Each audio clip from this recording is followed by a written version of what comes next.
Rémi, si vous souhaitez prendre la parole. Merci. D'abord parce que je m'en excuse, mais je crois que je vous l'avais dit, hein, je dois partir à 9h30, donc je vais faire quelques commentaires. D'abord, je trouve que le travail qui est fait par Mme Chussot est remarquable. D'abord, il est scientifiquement extrêmement rigoureux, et il s'appuie sur des travaux qui sont des travaux, par ailleurs, abondamment documentés sur les caractéristiques du système éducatif français, le poids des déterminismes sociaux auxquels s'ajoutent les déterminismes scolaires, qui en tout cas me permet de dire que sur l'essentiel de la démonstration qu'elle a faite, moi je n'ai aucun point de désaccord, y compris dans les conclusions, mais moi je vais, si vous le voulez bien, m'intéresser à ce qu'il faut faire, c'est-à-dire à la manière dont on peut lutter plus efficacement aujourd'hui contre les déterminismes scolaires, la manière dont on doit poursuivre le chantier pédagogique, parce qu'en matière d'investissement, pour l'école, tout n'est pas affaire de moyens. Tout n'est pas affaire de moyens qu'on va consacrer prioritairement, comme vous l'avez dit, et c'est nécessaire au primaire, à l'éducation prioritaire. C'est aussi affaire de formation continue, de formation initiale des maîtres. Ça suppose des moyens, mais c'est une affaire importante. Et il est aussi extrêmement important de se pencher sur les conditions aujourd'hui dans lesquelles enseignent les professeurs des écoles en primaire, les professeurs en collège, la pédagogie en général et l'évaluation. Je vais en dire un mot parce que c'est une question tout aussi importante dès lors qu'on s'intéresse à la façon dont aujourd'hui on trie à l'école les bons et les mauvais élèves. Bon, d'abord, je voudrais vous dire que j'étais un peu surpris par le titre du colloque. Parce que c'est vrai que faut-il miser sur le primaire ou le supérieur pour favoriser la croissance? D'abord, pour dire, le but de l'éducation nationale, c'est pas la croissance. Et même si c'est évidemment on s'y intéresse, mais c'est pas le but de l'école que de favoriser la croissance. Ça a un impact évidemment sur le niveau de formation des jeunes qui sortent du système éducatif, selon qu'ils sortent en échec ou en réussite, sur l'activité économique, mais c'est pas le but de l'école. Et je comprends cependant qu'on se pose la question, tant aujourd'hui la croissance est en panne, et tant il faut mobiliser toutes les énergies pour faire en sorte qu'on retrouve un sillon de croissance plus favorable. Et l'éducation nationale a sans doute sa contribution à apporter, mais évidemment, elle ne saurait seule être responsable aujourd'hui, comme je l'ai entendu dire dans un grand colloque patronal, du niveau de chômage des jeunes. Ce n'est pas l'éducation nationale qui, parce qu'elle formerait mal les jeunes, est responsable du chômage des jeunes. C'est d'abord parce qu'il n'y a pas d'activité qu'il y a du chômage. Et du chômage des jeunes, même s'il faut toujours évidemment se pencher sur les questions de formation initiale, de niveau de formation initiale, de la formation continue des salariés, de la façon d'ailleurs dont l'éducation nationale peut intervenir dans les processus de formation continue, etc. etc. Mais le lien entre l'éducation et la croissance est un lien qui existe, mais qui ne résume pas évidemment la mission qui est celle de l'école de la République. Le chiffre, en tout cas l'enquête qui a, je crois, beaucoup heurté les Français, et notamment pas seulement les acteurs du système éducatif, les décideurs, mais les citoyens. C'est l'enquête PISA sur les inégalités sociales que vous évoquez, puis vous avez évoqué, puisqu'elle dit quoi? Que l'école de la République française, celle qui affiche la déclaration des droits de l'homme à l'entrée de tous ces établissements et toutes ces écoles, est la plus inégalitaire d'Europe. Comment se peut-il que l'école de la République française soit la plus inégalitaire? Là où nous avons fait dans la République de l'égalité une valeur qui est une valeur qui est essentielle, principielle, et qui pour autant, aujourd'hui, est une valeur battue en brèche, contestée, heurtée, abîmée par la trajectoire qui est celle des élèves selon leur origine sociale. Et la question qui est posée par Mme Chussot est la bonne, c'est l'école ajoute-t-elle aux déterminismes sociaux un certain nombre de déterminismes scolaires qui poussent ou accentuent le tri selon l'origine sociale, voire même soulignent les déterminismes sociaux? La réponse est oui. Et moi je pense que, j'avais eu l'occasion de le dire il y a quelques mois, que la responsabilité aujourd'hui des décideurs, ça n'est pas d'entretenir le mythe de l'école républicaine comme une école inégalitaire, mais c'est bien de s'attaquer à la réalité des inégalités. Alors de quelle façon peut-on le faire? Bon, je vais aller assez vite, hein, parce que de facto, j'ai pas beaucoup de temps, et puis je pense qu'il faut se concentrer sur l'essentiel et hiérarchiser, en tout cas, les options que l'on doit prendre. Il est indiscutable qu'il fallait redonner des moyens et rééquilibrer les moyens entre le primaire et le secondaire. il est indiscutable qu'il fallait mettre l'accent sur la scolarisation avant 3 ans. Ce que nous avons fait, vous avez des chiffres qui commencent à partir de 2000, heureusement. Ces chiffres s'inversent aujourd'hui parce qu'il y a une augmentation de la scolarisation des enfants avant 3 ans. Pourquoi ? Parce que prioritairement, les nouveaux postes sont et seront affectés au primaire. Cela étant dit, on constate que dans un département comme la Seine-Saint-Denis, en raison de la démographie scolaire qui augmente, on est toujours très en retard par rapport aux efforts qui devraient être faits sur la scolarisation avant 3 ans, là où justement en Seine-Saint-Denis, département pauvre, c'est là qu'il faudrait mettre l'accent sur le fait de scolariser plus tôt et donc de socialiser plus tôt des enfants et leur donner les bases à partir desquelles ils pourront ensuite connaître une trajectoire scolaire qui, il faut le souhaiter, soit couronnée par le succès. Donc ce dispositif sur les moyens est tout à fait important, comme un autre dispositif mis en place par le gouvernement qui s'appelle le dispositif plus de maîtres que de classes, qui prévoit qu'on mette un enseignant de plus qu'il n'y a de classe, de façon à ce que l'on puisse, dans certaines classes, dédoubler, travailler en groupe, avoir 2 professeurs par classe quand c'est nécessaire, bref, faire en sorte de mieux suivre le parcours des enfants dès le départ. Mais il est 2 études qui, moi, m'ont aussi beaucoup frappé quand je suis arrivé à l'Éducation nationale. Elles sont, vous devez les connaître, et vous les avez un peu évoquées en creux, réalisées par la division statistique du ministère de l'Éducation nationale, qui s'appelle la DEP, qui est une très belle direction du ministère de l'Éducation nationale, qui disait quoi ? C'est que à la sortie de l'école maternelle, le niveau, la performance de l'école maternelle a, sur les 15 dernières années, augmenté, s'est amélioré. Le niveau des enfants, alors je mets performance entre guillemets pour des enfants de maternelle, on est d'accord, c'est difficile de parler de performance, mais les capacités des enfants, notamment dans la possibilité de se transformer ensuite en élèves quand ils sont en CP et d'apprendre correctement les mathématiques et le français, ce niveau-là a augmenté. Et pour autant, sur à peu près la même période, l'étude qui a été réalisée par toujours la DEP sur les élèves en fin de CE2 montre quoi ? Que le niveau, là, en mathématiques, notamment sur la numération, et en français, a reculé. Nous avons donc une école maternelle qui a vu sa performance s'améliorer, et une école primaire a vu son niveau, en tout cas en fin de CE2, se dégrader. Sur à peu près la même période, puisqu'il y a 1 an d'écart entre les deux segments étudiés par la DEP. Donc on a incontestablement à regarder, à s'interroger sur les raisons qui expliquent que le niveau baisse en français et le niveau baisse en mathématiques. Parmi les chiffres qui sont, je crois, les plus frappants, on évoque souvent les 150 000 décrocheurs. L'autre chiffre, c'est le nombre d'élèves qui, à la fin du CM2 ou à l'entrée 6e, ne maîtrisent pas les compétences requises en français et en mathématiques. Ils sont aujourd'hui 20%. Donc nous avons bien un problème avec l'école primaire. On ne peut pas parler d'école de l'égalité ou tout ce qu'on veut si on acte le principe selon lequel 20% des élèves de la République ne maîtrisent pas les savoirs et les compétences attendues à l'entrée en 6e. Parce que ce qui est certain dans l'éducation nationale, c'est que la petite marche que l'on rate à l'école primaire, ça se rattrape, mais arrivé en 6e, la marche est déjà bien plus haute quand il s'agit de suivre les cours du collège sans maîtriser correctement le français et les mathématiques, et il est de plus en plus compliqué, évidemment, de rattraper ce retard, même si des efforts sont faits. Donc, que la priorité soit aujourd'hui à singulariser l'école primaire, c'est pour moi une évidence. Mais ce qui ne veut pas dire, quand on dit cela, qu'on abandonne le collège, qu'on abandonne le lycée. Il y a un continuum dans l'éducation nationale. Et la question de l'orientation se pose très vite au collège. Donc on s'interrogera, et la réforme du collège, elle est pour cette année d'ailleurs, et celle de l'évaluation de la réforme du lycée pour le début 2015. Donc il y a à travailler sur tout à la fois, mais il y a surtout à constater que pendant de longues années, nous avons décidé de baisser la garde en primaire, et nous le payons aujourd'hui par le nombre d'élèves décrocheurs ou le nombre d'élèves en souffrance ou en difficulté à l'entrée au collège. Qu'est-ce qui me paraît important de faire à partir de là ? Nous avons engagé la réforme du socle de connaissances, de compétences et de culture.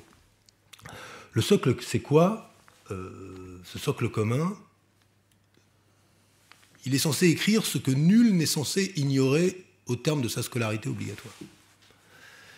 Ce que nul élève de la République n'est censé ignorer au terme de sa scolarité obligatoire. Il avait été arrêté en 2006, il est prévu de le réformer cette année. Un conseil a été créé par la loi de refondation de l'école qui s'appelle le Conseil supérieur des programmes, qui a rendu une première copie. Mais très vite, ceux et celles qui devront arbitrer, en l'occurrence le ministère de l'Éducation nationale, devront choisir entre deux options. La première, c'est est-ce que ce socle indique à la nation ce que l'école doit dire, ou est-ce que ce socle indique à la nation ce que les élèves doivent apprendre, doivent maîtriser et doivent connaître? Ce qui n'est pas du tout la même chose. Ce qui n'est pas du tout la même chose parce que dans un cas, ce que l'école doit dire, on se concentre sur la transmission des savoirs et sur une approche disciplinaire de l'école. Dans l'autre cas, on se préoccupe que tous les élèves soient en capacité de pouvoir maîtriser ce socle.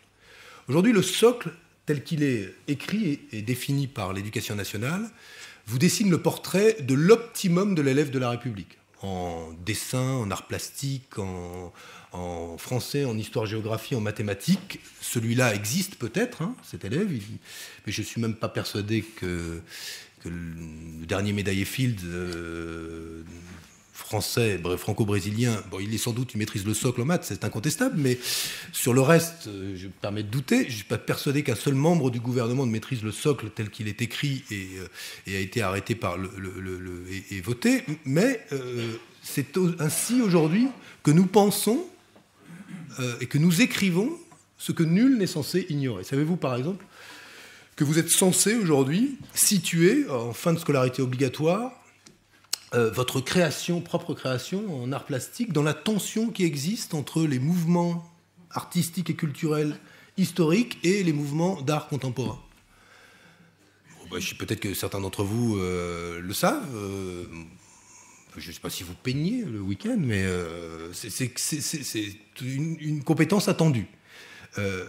Il est évidemment, à l'aune de cela, utile de s'interroger si ce socle est intelligible par celui qui doit maîtriser ses connaissances et compétences, intelligible par l'enseignant qui doit comprendre ce qu'il doit enseigner, et est-ce qu'on peut évaluer tout cela? Et aujourd'hui, il me semble, et c'est le travail qui est poursuivi aujourd'hui par le ministère de l'Éducation nationale, qu'il faut orienter ce socle commun de compétences, de connaissances et de culture vers ce que les élèves doivent apprendre, vers la maîtrise des compétences nécessaires à l'acquisition des savoirs, et pas simplement vers une démarche qui tente à approcher l'optimum des connaissances au niveau du collège. Première chose. Et donc c'est un travail qui va supposer la refonte de tous les programmes sur les nouveaux cycles tels qu'ils ont été arrêtés par la loi de refondation, qui prévoit évidemment le premier cycle, c'est celui de l'école maternelle, puis ensuite c'est un cycle de 3 ans, CP, CE1, CE2, puis un nouveau cycle qui enjambe et qui montre bien ce continuum, l'école et le collège, qui va donc du CM1 jusqu'à la 6e, puis le dernier cycle qui achève le parcours au collège. Sur chacun de ces cycles, nous allons, le gouvernement, penser, refonder les programmes au regard de ce que sera ce nouveau socle.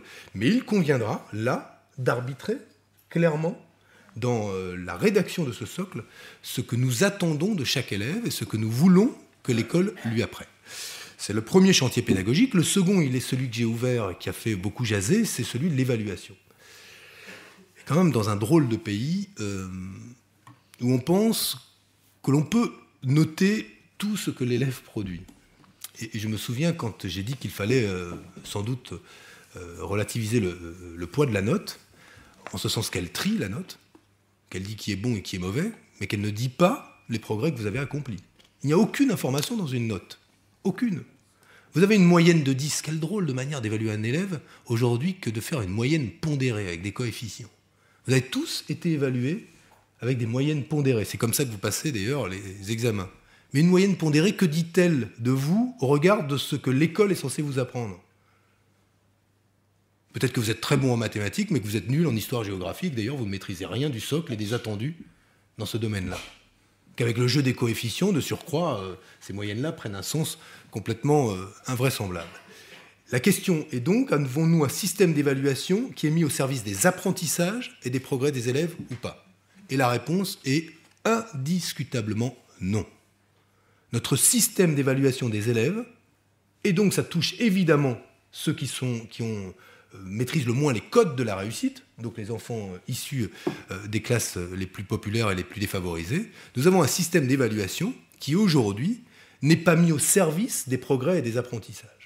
Et ce sur quoi la Conférence nationale d'évaluation, dont le jury est présidé par Étienne Klein, va travailler, c'est comment faire en sorte que nous ayons, notamment pour le primaire et le collège, mais au-delà, un système d'évaluation qui mixera la note quand elle est nécessaire, mais aussi d'autres systèmes d'évaluation, comment cette évaluation peut être mise au service des progrès et des apprentissages. Que l'évaluation dise à l'élève les progrès qu'il a accomplis et les progrès qui lui restent à accomplir.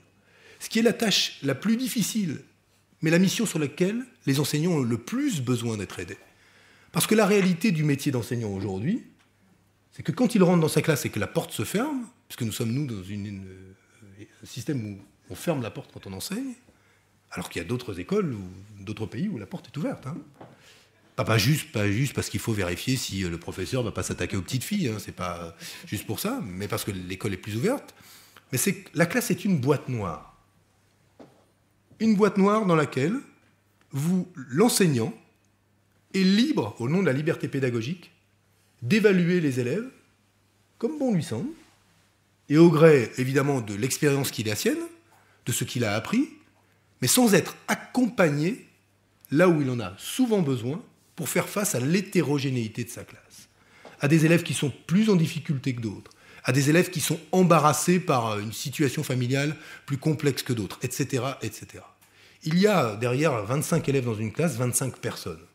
La question qui est posée à un enseignant chaque semaine, c'est comment j'accompagne ces 25 personnes, qui sont 25 élèves, vers la réussite, ou je me contente d'un système qui, par la notation, me permet régulièrement de trier le bon gré de l'ivraie, pardon de parler comme ça, et de plus en plus tôt, et de décider quels seront ceux qui réussiront et ceux qui ne réussiront pas.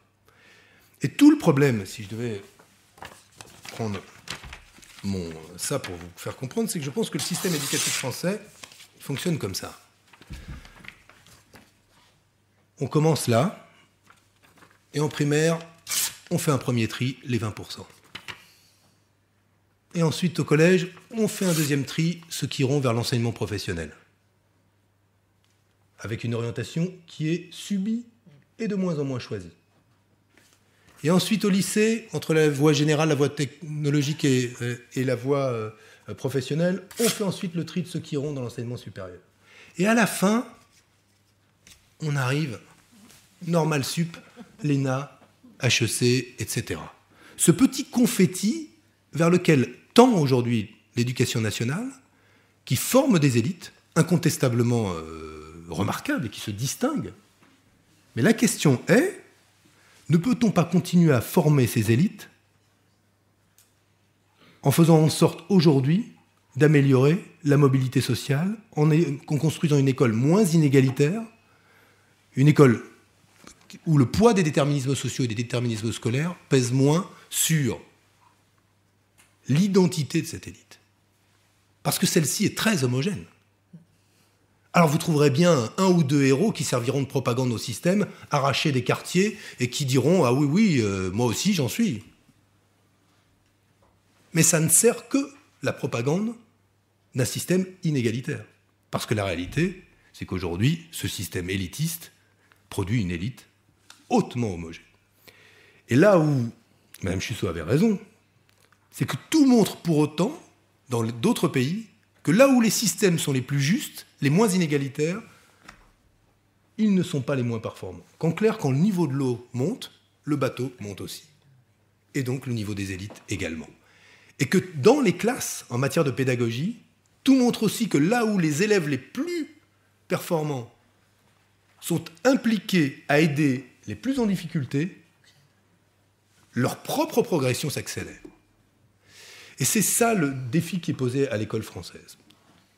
Chantier pédagogique, socle commun, évaluation, et un instrument va pouvoir nous y aider, je ne pense pas qu'il soit le miracle, Mais j'avais obtenu du président de la République, avant de quitter le gouvernement, que l'on mobilise 700 millions d'euros, à travers notamment le PIA, sur le chantier numérique. Le chantier numérique, à l'école, ne va pas résoudre tous les problèmes. Mais il change beaucoup de choses, notamment dans les territoires et les classes où il y a le plus d'élèves en difficulté.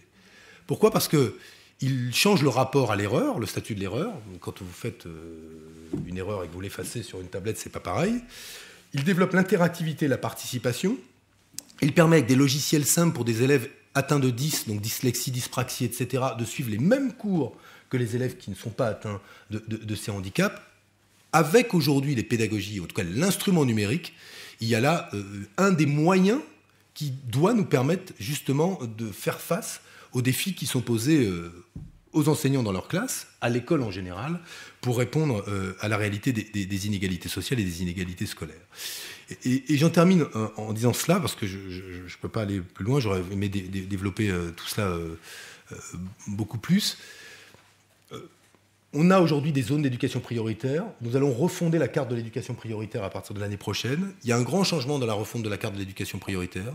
C'est qu'elle se fera sur la base d'un indicateur qui mixe difficultés scolaires et difficultés sociales, ce qui nous permettra d'avoir une approche beaucoup plus fine des territoires où il y a et des difficultés scolaires et des difficultés sociales. Ce n'est pas juste un indicateur de pauvreté qui déterminera les moyens qui seront mis sur les établissements, mais là où on voit que les élèves sont le plus en difficulté, notamment à l'entrée en sixième, et donc on va mixer ces indicateurs-là. Je crois qu'il y a besoin aujourd'hui de mettre l'effort sur l'éducation prioritaire, et en même temps, je vais terminer par cela.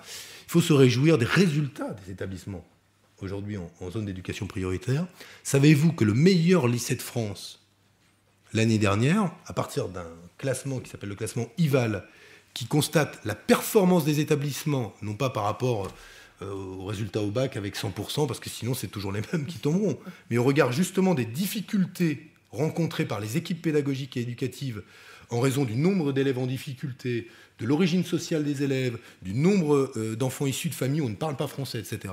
Le meilleur lycée de France est le lycée de la Plaine de Naufle à Trappes. Ça tombe bien, c'est pas moi qui l'ai fait, je suis issu de Trappes, mais il s'est été fait avant que j'arrive au ministère de l'Éducation nationale. Mais c'est le meilleur lycée de France. Pourquoi ? Parce qu'aujourd'hui, ces résultats, au regard du point de départ qui est celui de ce lycée, montrent qu'aujourd'hui, on peut considérablement changer la donne dans des territoires qui sont des territoires très en difficulté. Meilleur lycée au regard de la performance au baccalauréat. Donc il faut se réjouir. Alors c'est 84% de réussite, hein. C'est pas Louis le Grand, mais ces 84% là, c'est la preuve que l'on peut, dans l'école de la République, faire en sorte que l'égalité ne soit pas qu'une promesse. Et il faut vraiment avoir en tête la réussite de ces établissements-là, aujourd'hui, comme le moteur et le carburant de ce qui doit être notre mission, c'est-à-dire que l'égalité ne soit pas seulement une promesse, surtout à l'école, parce que, et je terminerai par cela, si l'école aujourd'hui concentre autant de critiques sur elle, c'est en même temps la seule institution qui fédère autant. Et si elle concentre beaucoup de critiques, c'est parce que, notamment les familles les plus modestes, en attendent énormément. Et c'est parce qu'on en attend énormément qu'on est parfois critique. Mais, et ce sera mon ultime conclusion, pardon, c'est ma quatrième, mais il y a tellement de choses à dire, mais attention à retenir les bonnes critiques. Et attention au consumérisme scolaire. Je vous le dis, ce qui peut tuer l'école, c'est le consumérisme scolaire. C'est les gens qui pensent que l'école doit s'adapter à eux, adultes, et à leurs enfants, sur les programmes, sur les profs, et sur l'emploi du temps, les rythmes scolaires en l'occurrence. Et ce n'est pas cette critique-là qui est la plus utile. La critique qui, à mon avis, doit nous interroger, c'est celle des enquêtes qui montrent que le niveau baisse, mais qu'il peut aussi s'améliorer quand l'école change en maternelle, que nous sommes très inégalitaires, mais que ça peut évoluer. Et moi, je vous invite, si vous le souhaitez, d'ailleurs, vous pouvez être candidat. Le ministère de l'Éducation nationale a ouvert la constitution d'un jury de 30 personnes, dans le cadre de la conférence de consensus qu'il fait sur l'évaluation. Déjà 1000 candidats. Être candidat à participer à ce jury, parce que sur le chantier pédagogique, ça ne va pas coûter un seul euro, mais il y a là, incontestablement, sur l'évaluation et les programmes, une des clés de la lutte contre les inégalités à l'école. Et à partir de là, dès lors que l'école sera moins inégalitaire, de la meilleure formation des jeunes à l'issue de leur parcours à l'école et à l'université, et donc d'une activité économique, je boucle, qui ne pourra que qu'en tirer bénéfice. Voilà, je vous remercie. Je suis désolé, je vais pouvoir partir.